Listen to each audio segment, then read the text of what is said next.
Welcome back, my students, to a brand new episode of Comic Class. And today's let's guys be talking about Rick Remender and Wes Red's Deadly Class, issue 53 of Fond Farewell, part 5. And yeah, this is a pretty fun issue, and I really enjoyed it. So without further ado, let's jump right into today's story. Let's go. So this story basically starts off with us seeing the character of Helmet, and a huge time skip's basically taking place, and this story takes place in the year 2008. So it's been a few years that have passed since the last issue, and we get to see Helmet basically just living his normal civilian life, and he's with a ton of different people, which I can assume are either his family or just people that he lives with. And he gets a call by a person that wants him for a hit job, and he basically is given the mission to basically assassinate and kill Shabnam, basically. And Shabnam is basically aged as well as everyone else, as well as like Brandy and stuff like that, which we also get to see in this issue. And after Helmet gets the mission objective, even gets the directions of where he is supposed to go and the weapons that he's going to use and stuff like that, his wife or girlfriend or just someone basically comes in to talk to him and asks him if this is the job that he's been looking for. And it seems like Helmet has had his eye on killing Shabnam for everything he did during the King's Dominion school days, basically.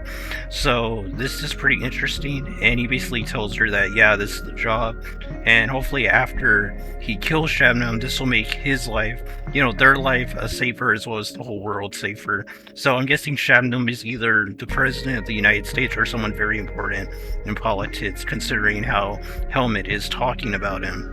But jumping to the next thing, we get to see that Maria is basically talking to a woman named Amber, and it seems like Maria's actually overlooking some kids playing on the playground, and apparently she's implied to be a type of teacher. So that's pretty interesting that she's able to get like a teaching job or some type of job regarding kids. So that's pretty cool. And we do get to see that Maria's condition of her back pain basically is still part of her character. She hasn't been able to get past that and kind of been rehabilitated, basically. So Amber basically gives her some type of pain medication, which Maria basically tries to decline, saying that she needs to be there for Marcus's book signing he's going to be doing later on tonight. But the lady Amber basically tells her that this shouldn't knock her out, and it's the best part, or its best features basically, that it's totally non-habit forming, being that's not addictive, this type of substance, basically the drugs that she's giving her.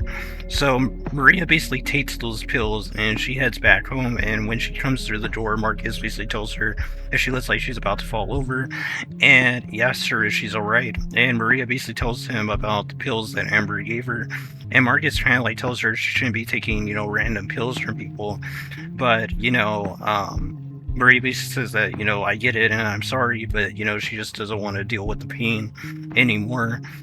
So she basically knocks out and tells Marcus she's sorry about not being able to go to his signing, and that she only needs a few minutes, basically, and just let her close her eyes.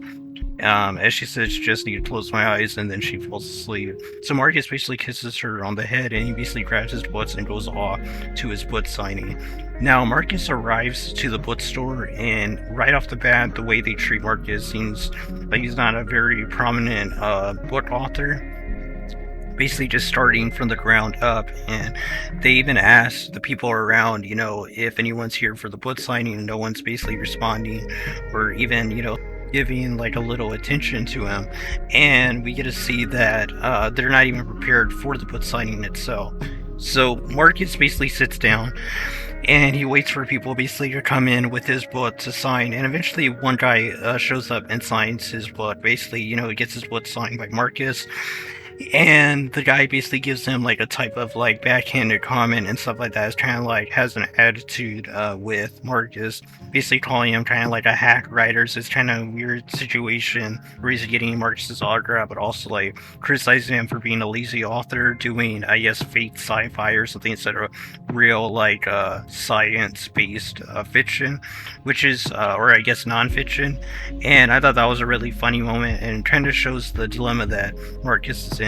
So Marcus basically leaves the book signing after it's over and basically throws away his leftover books that weren't signed, basically.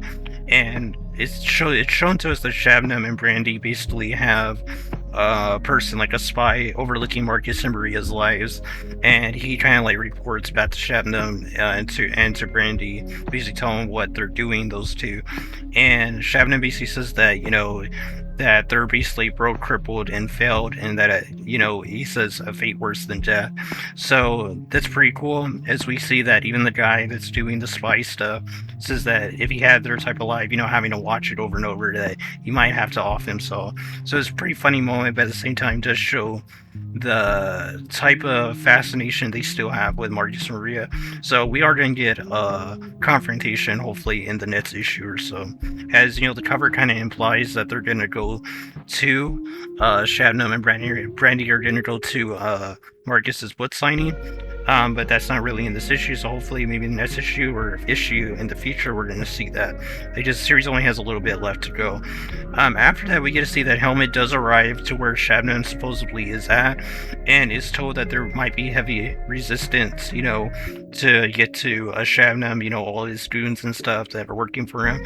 So Helmet goes in, basically guns blazing, or wielding a knife and an axe, and he basically kills all of Shabnam's goons.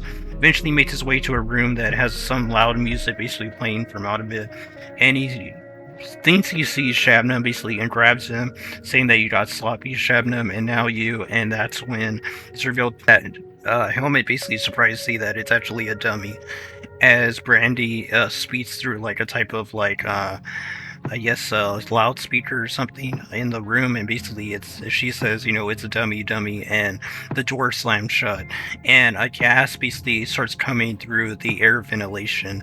And this is where we get a full-on scene with Brandy just telling Helmet about she noticed that while they were learning about poisons and chemicals and stuff like that, poisonous gases, basically gases that she saw him flinch in that class, and pieced it together that he was flinching because he actually fell in love with Petra, who killed Billy by using poisonous gas basically to kill him. She used the gas to basically just take him out.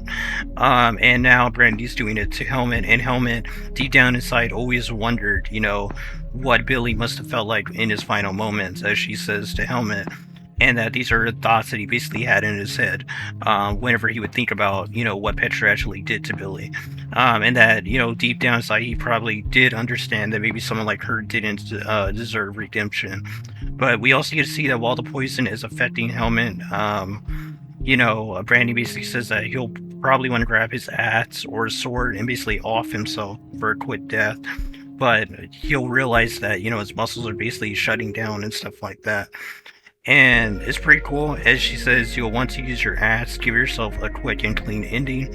But, she says problem is by this point your muscles aren't responding, stinging, lungs on fire, and that you're choking on your own blood. So now this is it, exactly how Billy left this earth. And this is where Helmet basically dies, as she says that she'll impart one final truth to Helmet before he passes away, basically dies, and that she basically says that, to Helmet, you're a piece of blank, and Karma's a blank, basically, as you can see on the screen. And it's true, Helmet definitely knew about what happened with Petra and Billy, and he basically didn't care. And granted, you can make different arguments that, she could have gotten redemption, and Helmet could have just treated her like she had never done anything. But Petra really didn't ever pay for her crimes until she died to, I think, Brandy and Victor, if I remember correctly, in the series. When that happened, when Petra died, I believe it was to Brandy and Victor. So in a way she did pay, but she never really did answer for her crimes. And Helmet basically never really took that seriously. So now at the very end, he basically did get karma, and he died the same exact way as Billy did. So kind of poetic in a way, and a good way, I guess, to end Helmet's character. And kind of sucks that Helmet, as I read the ending of his character, I couldn't help but think that, Helmet survived, the story arc before, I think it was called Bone Machine. He survived that whole situation to get into the time skip, basically the time jump of the series, and the time skip basically killed him off near the end, basically. So Helmet's gone, and he's out of the story. He's basically dead now. So yeah, And yeah, that was Rick Remender and Wes Cred's Deadly Class, issue 53, Fond Farewell, part 5. Overall, very short review, I think, for this issue. There wasn't really a lot progression-wise as far as plot goes, but we did get to see how Shabnam looks as well as Brandy now in this timeline, in 2008.